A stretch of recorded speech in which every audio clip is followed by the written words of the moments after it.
My name is Charles Gaku from Air Travel and Related Study Center. This is an institution, a college based in Karen in Nairobi.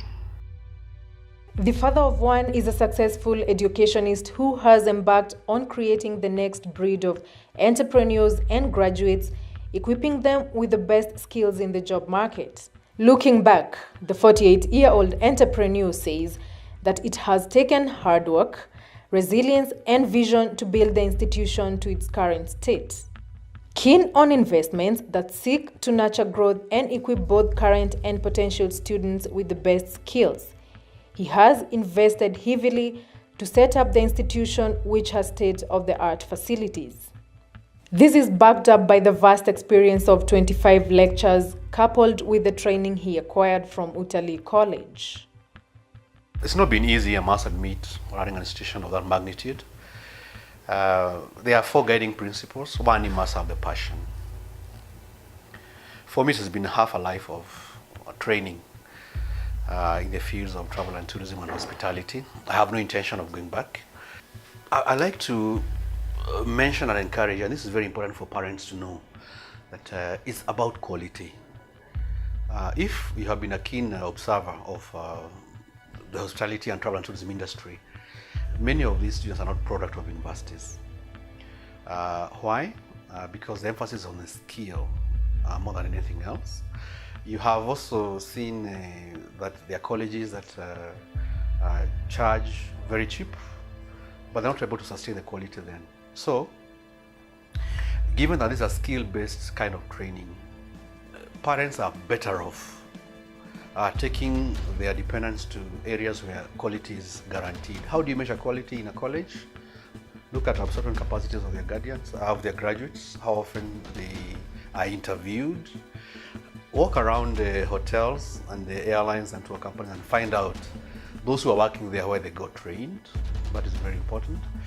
As a matter of fact, at Air Travel and Related Study Center, we have no interest in being a university. Simply because we believe that the skills that we give to chefs, to the front office personnel, to cabin crews, to ticketing staff, don't warrant a degree. As I mentioned, passion is key, and we should be able to differentiate between, and guardians had better be advised so they can be able to educate those that depend on them, that they need to choose. Our kids need to choose between academia and skills. We are on the skill side, and the courses that I've been mentioning to you are they are skill based, not academia, hardly academia. So that is one area that I would like us to differentiate. In that way, you're able to enhance even the quality of service in our industry and the country at large. The issue that we need to know is we are the first face. We are the first impression of what Kenya is all about in front of our visitors. The cabin crew, the chefs that you meet in the hotels, the waiting staff, the receptionists, the tour guides, those who do ticketing for you, are the only people that our tourists mainly encounter. Those don't make up even for 1% of the country. And yet we are judged on the quality of services and the conduct of those are the encounter, and those happen to be in the travel and tourism industry. So passion is anything that we cannot be able to play around with or wish away. If we want to be a 5-star training organization, you must forge links with 5-star establishments all over the world. That's why we have forged links with Dubai, Qatar, Abu Dhabi, and our Kenyan partners here who are 5-star hotels and major international airlines and major tour operating companies and international travel agents. How do we guarantee this? Because our students of good quality, we actually get more spaces from the industry than we have students because they know the value. And 93% of our students don't come back. They simply get absorbed where we take them for the internships. And it has been a tradition for the last 25 years. And the country should be known for that. And a good institution is as good as its alumni. And that's the kind of luminaire that we like to have for a long time to come. My view, everybody is an entrepreneur of some sort. The degree of passion, however, matters. The degree of commitment matters. So it's not about birth. I think it's the kind of effort and dedication that you put in and how much you're willing to sacrifice to realize. Most of us give up very easily, and that way then your dream is shattered. I think there's no difference between entrepreneurship and a talent. But if you don't harness it, then there it is gone. And there's no better time to start a business. You just have to get started. Then the rest will fall in place if you're pursuing your dreams. Money comes in when you are professional. If your idea is to make money, you go to business, you venture into a business to make money, you not make the money. But if your venture is to offer the best, that's your idea, is to offer the best, then money follows. You make more money when you're professional. That is what I've learned in the 25 years I've been in the industry. And money just follows you. And needs will always, the population is growing. People will be wanting to be more and more trained. You cannot exhaust. The center admits students every January, April, July, and October, offering both diploma and certificate courses while also embracing distance learning for people working outside Nairobi. Students also have access to 5-star hotels both in Kenya and outside the country to enable them gain exposure on what the job market entails and expects from them. Other than these, students pursuing hospitality courses are equipped with hands-on skills as they have access to top-of-the-range facilities. My name is Daniel Chigona Mwangi, a student at Air Travel and Related Studies, pursuing a course in food production, I'm Kenyan by birth and registration. Basically, the reason I chose Air Travel is because they guarantee 6 months attachment in 5-star hotels and overseas attachment also. And one more thing is the school fees. You don't pay in full amount, you pay in installments, and if you're not able, they can give you a scholarship.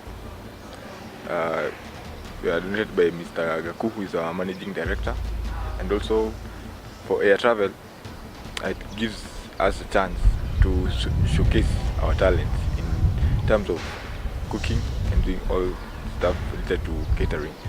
Also in terms of practicals, we're perfect. We have good lecturers, we have good chefs, an executive chef who is always there to help you, support you, and show you the way in terms of building your career. Production is passion. I love the kitchen, I love cooking, I like playing with fire. Mostly flambeing, that's my favorite part, the grill. Yeah. My prospects after getting out of this place is to start my own restaurant, build my own name, have my own catering establishment. Yeah. Mr. Gaku says that his large farm in Laikipia provides most of the food requirements for the center. In one of the classes at the vast establishment, cabin crew students learn about emergency air evacuation. This is called a life jacket, whereby it's used on when you're ditching into the water. Where the airplane lands on water, because of emergency issues, it's called ditching. And as the passenger jumps out of as you evacuate from the airplane to the raft, you put this on. Just like when you go for a boat ride outside, maybe like Naivasha out there, put on a life jacket. Now this one is now once from the airplane, just to make sure that your head is above the water. Air Travel and Related Study Center. We have a fully fledged tour company by the name of Air Travel and Related Services Center. This is born out of necessity that our students must be exposed to the field. We use this, we have our own tour vehicles, our own tour vans and buses that are very, very handy when it comes to practical training for our students who are taking tour guiding or even travel and tourism. But this company also generates business from international tourists, mainly from the US, from Belgium, France, and lately China. The good thing about this is that we are able to have now a proper feel of tourists who get into our country. Our students are able to service them. Of course, we have a future plan to come up with a 5-star hotel so that we can complement students who are taking courses in hospitality. And besides that, we have a farm, a fully fledged farm operating farm. It's called Marmanet Farm Limited. And this is where all the food commodities for our students come from. We don't buy anything, we don't buy milk, we don't buy any meat, and you don't buy any greens, don't buy any starches, and so on and so forth. So that way, we're able to keep our fees low, and the students are able to enjoy a good service and a high quality service, because most of the items that we get, as far as meals are concerned, are subsidized because it's coming directly from the farm. It's in Laikipia, a place called Marmanet, 20 kilometers away from Nyahururu on your way to Rumuruti. How big? 53 acres. Rumuruti means the remote route. Rimuruti, the remote route. That's how rough the route was towards the Northern Frontier District. The managing director notes that his excitement comes from the fact that most of the graduates have successfully managed to secure jobs both in Kenya and beyond with established airlines. It's always a big pleasure for me when I'm flying out and or I'm staying in a hotel. Sometimes I go on a flight and the cabin crews upgrade me to first class. They say, Mwalimu, come. This is it. You cannot fly business class when you're here.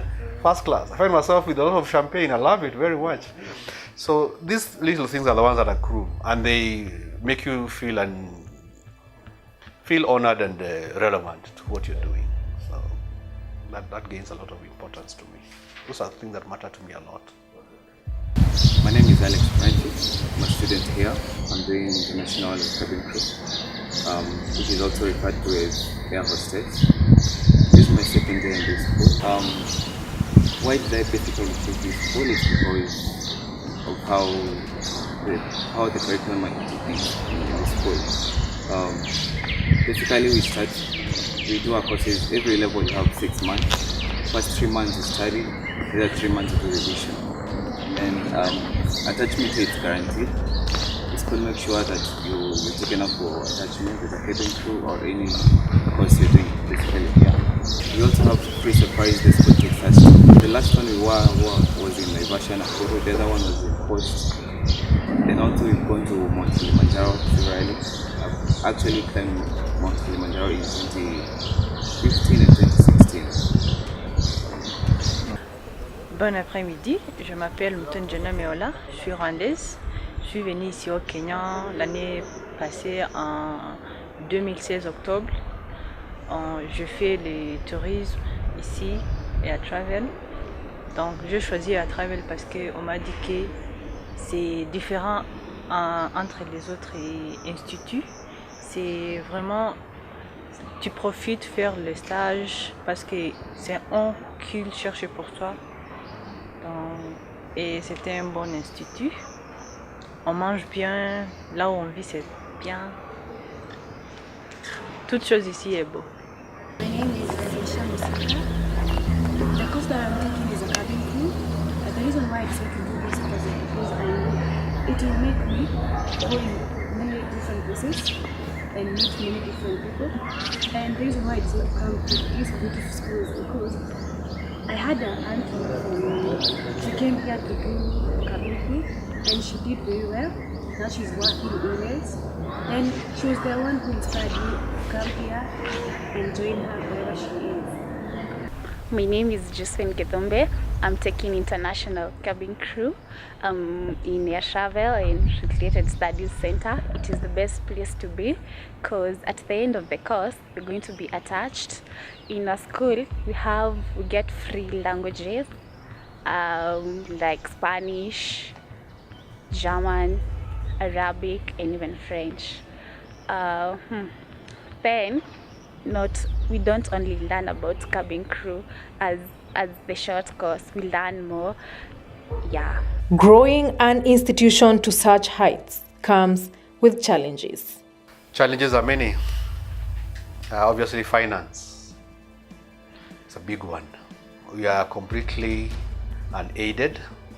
We derive our running capital from fees and nothing else. So it would be wrong for you to compare us with a government-aided institution, that is aided institution. It would be wrong for you to compare us with other institutions that will prefer to charge cheaply, but then they can deliver the quality. So that is one challenge, that the parent really is not educated. Kenyans love quality, and everyone loves quality, but you should also embrace what goes along with quality, and that is, it has a financial implication. You want the best, you should also be willing to give out the best. Money that is enough to train and make the school that you're learning in profitable. That becomes important. Another challenge that we have had to contend with is many institutions offering courses in travel and tourism have a bad name, and we all ramped together. Of course, we try to show the difference by the quality that we have. We would be happy with much more government intervention in weeding out, bogus institutions. Many of them are not licensed, and those who do not offer international qualifications are even making the problem more compounded.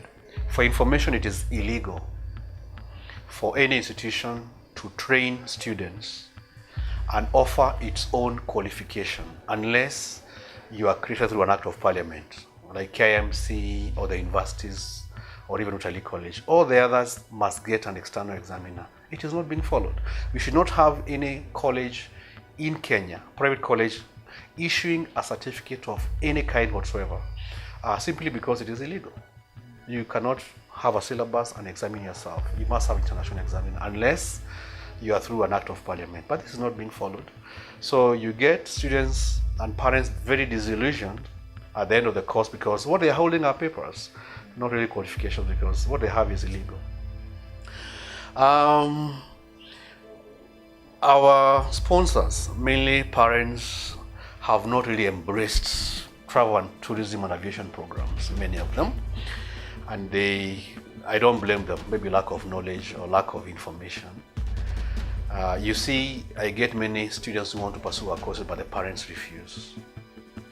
And my advice is, let us do good research on good colleges and take this child who has a passion to a school that will be able to realize that passion or the dream of that particular student, instead of blocking. I have had students coming in with qualifications in medicine and so on and so forth with their parents, and they tell their parents, now Mom, this was your degree, I want to be a cabin crew now. Much later. It's a waste of time, it's a waste of money and resources, and it has happened. So let's be open-minded and give them exactly what they want. There's much more research, there's much more opportunities these days, there are more avenues of knowledge, there are more channels of exposure to students, and let us give them what they deserve. And I think we need to address to the parents is when you give a child or a student to us, it's very important that you allow us to go the whole hog with the student. I get to work very hard. I source for internships abroad, and I get a few number of parents saying, no, my daughter is not able to go there because it's not safe. And I want to let people know, I'd like to inform people that our area of socialization is skilled, not unskilled. In the skilled sector, you have different cadres, and when our students go abroad, there's accommodation that is guaranteed for them, there's transport that's guaranteed for them, there are duty meals that are also guaranteed for them. That is when they're working. The environment is secure. In many areas, for example, cabin crews, the staying quarters or the living quarters belong to the airlines themselves. It's a requirement. For example, in Dubai, Qatar, and all these other countries, Doha, that's Qatar, that all these amenities are provided by the employer. It is different from what you've had in different areas of the Middle East. And this has not happened in Dubai as much as I know, and all the other areas that we take our students to. So once you entrust us with a child at Karen, please trust us with this child or student until the end of us with them, and we'll help them to propel and progress their career. That is easier than making a decision based on what you find in the media and so on and so forth. The seasoned entrepreneur has overcome most of the challenges he has faced and turned them into building blocks for his success. It is there we are putting in even better structures to ensure business success. Who knows, we could be listing with time. We could be listing with time, or even get strategic partners with time is the way to go. It would be very sad if the business died because the owner has died. I mean, should outlive us. But those plans are in plenty. We're also growing old. I'm 48 now. I don't want to be here beyond 75 or 60. I can do other things. I can go and look at my cows back at home. Is your family part of the business? Yes, they don't participate directly. They don't work in the business, but morally they support me 100%. Yes. Future plans for Air Travel and Related Studies Center is to position it among the who is who in the like-minded industries in this world. We want a situation where we are on the same league with the finest in Switzerland, the finest in the US, the finest in the UK, and we are already on that path simply by having these exchange programs with top universities and top colleges all over the world. Besides that, we want to realize 100% conversion into employment of all our graduates. And other future plans that we have is to collaborate fully with airlines, hotels in this country and even beyond, so that they know that during our graduation days they will come and pick who it is that they want to pick. We want to have strong MOUs with them so that none of our students who have this passion gets to have a challenge in terms of acquiring employment as we going forward. Even with his busy schedule managing his expanding enterprise, the hospitality management MBA graduate from Leicester College in the UK still finds time to unwind. He enjoys playing golf and exercising to keep fit. Winding, swimming, when I get the time. I mentioned that I was a national player in volleyball in the 80s. I still play with my students when I can. Of course, now they beat us a lot. I go to the gym often. And besides that, I have an occasional drink once in a while when I'm not working the following day. Also traveling for leisure, not to go and look for students. My favorite national reserve remains Samburu. I travel to Samburu a lot. It's very scenic, very beautiful.